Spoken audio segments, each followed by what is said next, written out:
मुंबई के उस 5 सितारा होटल के एक कमरे में सिंगापुर मूल रूप की एक लड़की रोजी बैठी थी। रोजी अपने होटल के कमरे में बैठकर ड्रिंक का आनंद ले रही थी और रोजी के सामने बैठा था रमेश नाम का एक आदमी। रमेश जो पेशे से मर्द वेश्याओं का दलाल था और रमेश अपने मोबाइल में रोजी को कई मर्द वेश्याओं की फोटो दिखा रहा था। रोजी करीब 5 मिनट तक वो फोटो देखती है। इसके बाद वो एक लड़के को सिलेक्ट कर लेती है। तभी रमेश वहां से चला जाता है। इसके करीब आधे घंटे बाद ही रोजी के कमरे की डोरबेल बजती है और जैसे ही रोजी कमरे का दरवाजा खोलती है तो देखती है कि उसके सामने एक हट्टा कट्टा लड़का खड़ा था, जिसे देखकर रोजी मुस्कुरा देती है और उस लड़के को कमरे के अंदर आने के लिए बोलती है।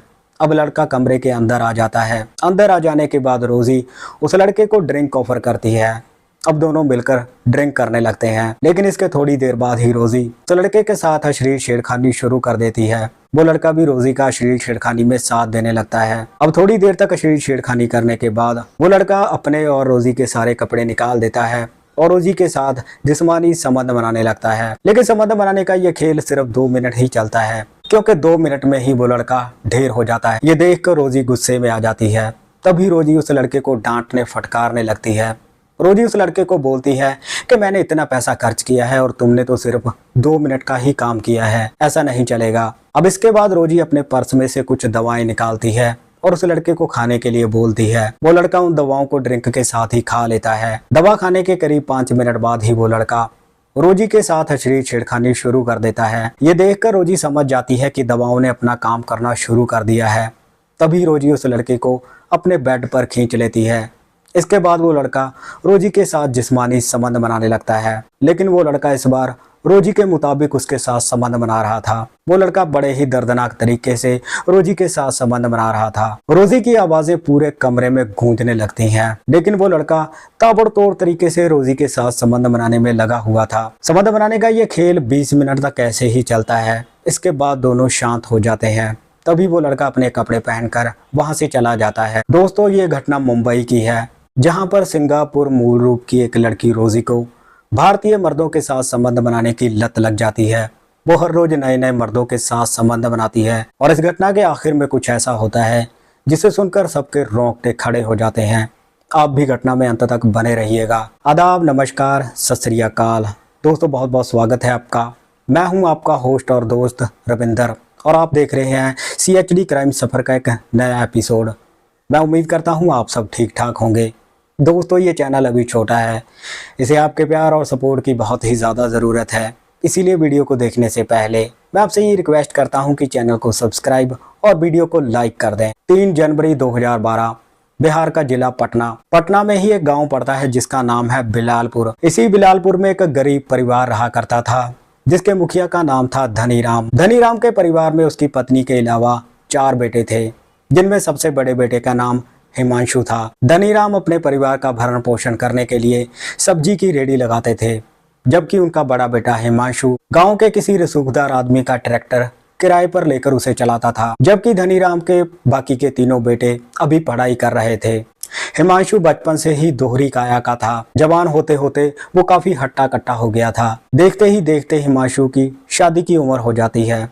अब धनीराम को भी हिमांशु की शादी की चिंता सताने लगी थी। हिमांशु के लिए कई लड़कियों के रिश्ते आने लगे थे। अब इसी बीच में एक दिन हिमांशु के लिए एक अच्छी लड़की का रिश्ता आता है। तभी धनीराम हिमांशु को बोलता है कि बेटा, तुम भी लड़की को जाकर देख आओ। अब इसके अगले दिन ही हिमांशु लड़की को देखने के लिए उसके घर में जाता है और पहली नजर में ही वो लड़की को पसंद कर लेता है। और इसके बाद हिमांशु अपने घर आकर अपने पिता धनीराम को बताता है कि उसे लड़की पसंद है। अब लड़की पसंद करने के बाद धनीराम और लड़की के परिवार वाले एक साथ बैठते हैं और लड़का और लड़की की शादी की तारीख पक्की कर देते हैं। 12 जनवरी 2014 को हिमांशु की शादी उस लड़की के साथ बड़ी ही धूमधाम के साथ करवाई जाती है। अब शादी होने के बाद हिमांशु की पत्नी दुल्हन का लिबास पहनकर हिमांशु के घर में आती है और अपने पति के साथ एक खुशहाल जिंदगी जीने लगती है। देखते ही देखते कब 1 साल बीत जाता है पता ही नहीं चलता। इस 1 साल में हिमांशु एक बेटे का बाप भी बन जाता है। अब धीरे धीरे हिमांशु का परिवार तो बढ़ने लगा था, लेकिन उसकी आमदनी इतनी नहीं थी जिससे परिवार का गुजारा अच्छे से चल सके। इसीलिए आए दिन हिमांशु टेंशन में रहने लगा था। दरअसल हिमांशु के गांव के कई लड़के मुंबई में रह रहे थे और वहां पर बड़े बड़े होटलों की टैक्सियां चलाते थे। अब हिमांशु भी सोचता है कि वो भी मुंबई में जाएगा। तभी हिमांशु अपने गाँव के एक लड़के को फोन करता है और उसे बोलता है कि वो भी मुंबई में आना चाहता है। वो लड़का हिमांशु से बोलता है कि तो ड्राइविंग जानता है, तू यहाँ पर आजा, मैं तुझे किसी बड़े होटल में नौकरी पर लगवा दूंगा। अब ये बात सुनकर हिमांशु खुश हो जाता है। तभी हिमांशु अपने पिता धनीराम के पास जाता है और उसे सारी बातें बताता है। धनीराम हिमांशु को मुंबई भेजने के लिए तैयार हो जाता है। इसके करीब एक हफ्ते बाद ही हिमांशु पटना से ट्रेन पकड़ता है और मुंबई चला जाता है। मुंबई जाने के बाद वो अपने दोस्त के पास चला जाता है। हिमांशु के गांव का वो लड़का मुंबई की साका नाकी नाम की जगह पर किराए के कमरे में रहता था।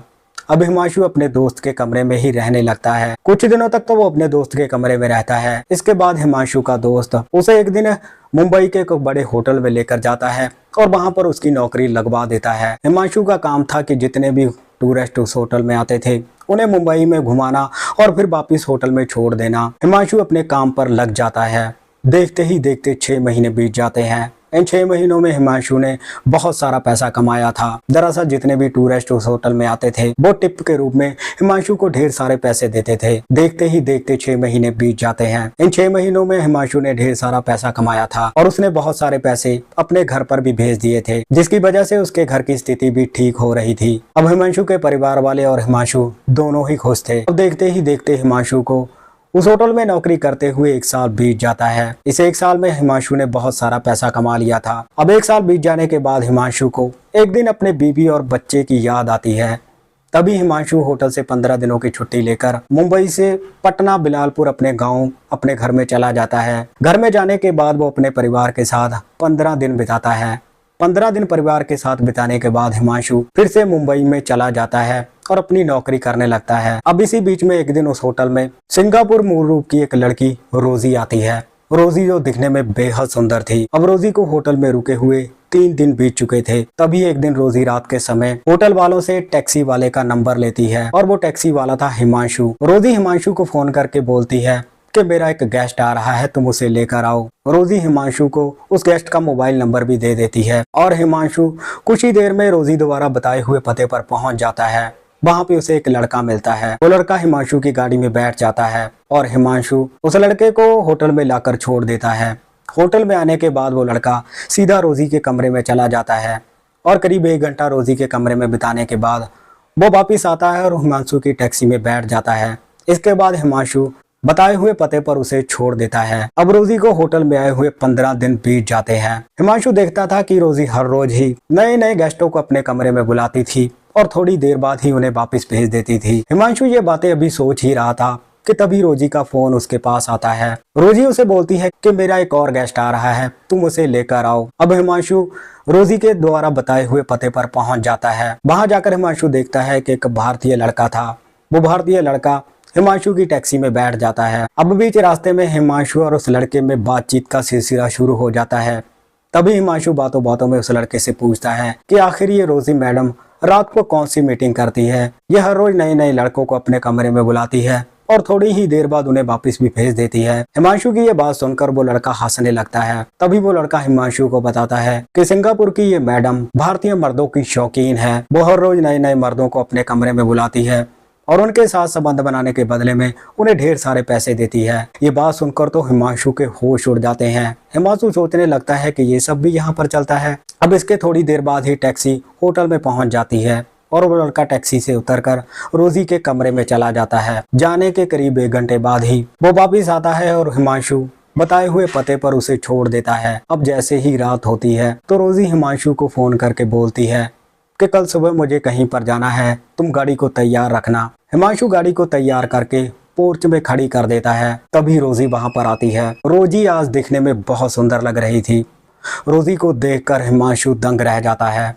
तभी रोजी हिमांशु की टैक्सी में बैठ जाती है और हिमांशु रोजी को गाड़ी में बिठाकर वहां से निकल पड़ता है। अब बीच रास्ते में जैसे ही रोजी की नजर हिमांशु पे पड़ती है तो वो दंग रह जाती है, क्योंकि हिमांशु दिखने में बहुत हट्टा कट्टा था। तभी दोनों में बातचीत का सिलसिला शुरू हो जाता है। रोजी हिमांशु से उसके बारे में पूछती है।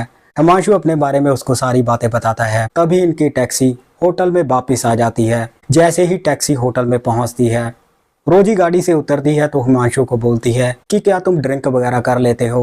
हिमांशु हाँ में सर हिलाता है। अब रोजी वहां से अपने कमरे में चली जाती है। कमरे में जाने के करीब आधे घंटे बाद ही रोजी हिमांशु को फोन करती है और उसे बोलती है कि वो मेरे कमरे में आ जाए। हिमांशु बिना देरी किए हुए रोजी के कमरे में चला जाता है। जाने के बाद दोनों ड्रिंक करने लगते हैं। तभी रोजी कुछ दवाएं हिमांशु को खाने के लिए देती है। अब हिमांशु उन दवाओं को ड्रिंक के साथ ही खा लेता है। खाने के करीब 5 मिनट बाद ही हिमांशु जानवर बन जाता है। इसके बाद वो रोजी के साथ अश्लील छेड़खानी शुरू कर देता है। अब रोजी भी अश्लील छेड़खानी करने लगती है। थोड़ी देर तक अश्लील छेड़खानी करने के बाद हिमांशु अपने और रोजी के सारे कपड़े निकाल देता है और उसके साथ जानवरों जैसे संबंध बनाने लगता है। रोजी की कामुक आवाजें पूरे कमरे में गूंजने लगती हैं। दरअसल हिमांशु बड़े ही दर्दनाक तरीके से रोजी के साथ संबंध बना रहा था। ये देखकर रोजी बहुत खुश थी, क्योंकि हिमांशु ने रोजी को जो शारीरिक सुख दिया था, इससे पहले वो सुख रोजी को कभी नहीं मिला था। रोजी आज बहुत खुश थी। संबंध बनाने का ये खेल 20 मिनट तक ऐसे ही चलता है। इसके बाद दोनों शांत होकर वहीं पर सो जाते हैं। लेकिन ये सिलसिला अब रुकने वाला नहीं था। अब जब भी रोजी का मन करता था तो फिर वो हिमांशु को फोन करके अपने कमरे में बुलाती थी और उसके साथ रंगरलियां मनाती थी। रंगरलियां मनाते मनाते करीब 1 महीना बीत जाता है। तभी एक दिन हिमांशु अपने कमरे में बैठकर सोचने लगता है कि वो जो भी कर रहा है वो बहुत गलत है। उसकी हरकतों का उसके परिवार पर क्या असर पड़ेगा। अभी हिमांशु ये कसम खा लेता है कि आज के बाद वो ऐसा गलत काम कभी नहीं करेगा। अब जैसे ही शाम होती है तो रोजी हिमांशु को फोन करके अपने कमरे में बुलाती है, लेकिन हिमांशु उसके कमरे में जाने से इनकार कर देता है और उसे बोलता है कि वो आगे से उसे फोन ना करे। अब इसके कुछ ही दिनों बाद ही रोजी मुंबई से सिंगापुर में वापस लौट जाती है। सन 2024। फिलहाल हिमांशु के पास अपनी 4 टैक्सियां हैं और हिमांशु ने अपने परिवार को मुंबई में बुला लिया है। हिमांशु अब अपने परिवार के साथ एक खुशहाल जिंदगी जी रहा है। तो दोस्तों, ये थी आज की घटना। बाकी इस घटना के बारे में आपकी क्या राय है, आप अपनी राय कमेंट सेक्शन में जरूर रखिएगा। इस घटनाक्रम को सुनाने का मकसद किसी को परेशान करना या दुखी करना नहीं था। सो मिलते हैं किसी और घटना में। तब तक आप अपना ख्याल रखिए, सतर्क रहिए। जय हिंद।